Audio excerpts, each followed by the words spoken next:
Now, a community's purpose, one of the main purposes of a community, is to disseminate information and knowledge that reflects the crucial imperatives of said community. For instance, they are this way because of, we are this way because of, is a signifier of a community. I'll give you an example.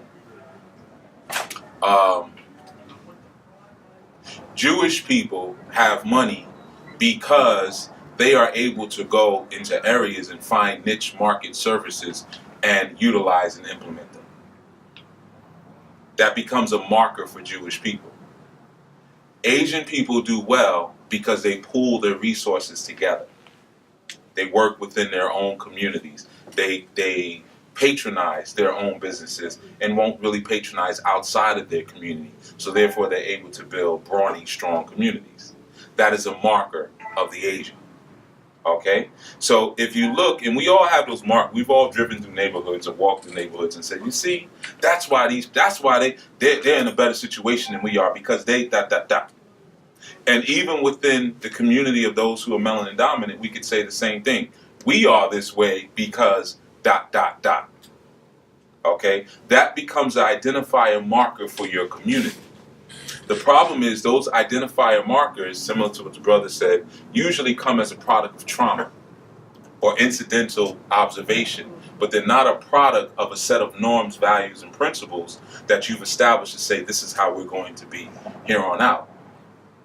Like how the so-called Jews will say, never again.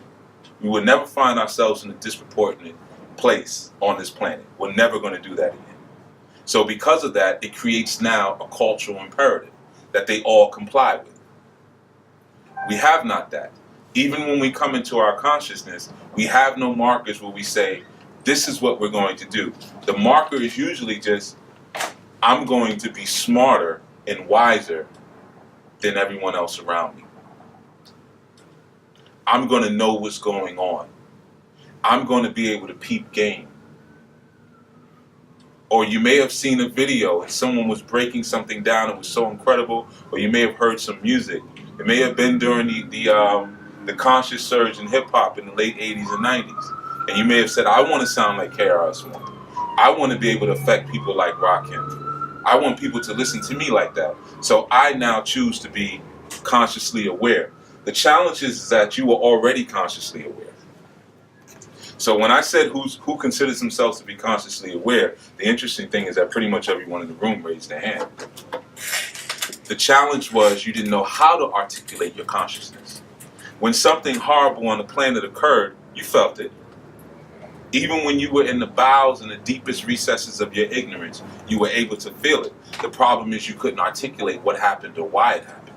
Now, because you read all these books like this and you watch all the DVDs, now you have the ability to articulate it. And once you can articulate it and speak to it, you can affect it.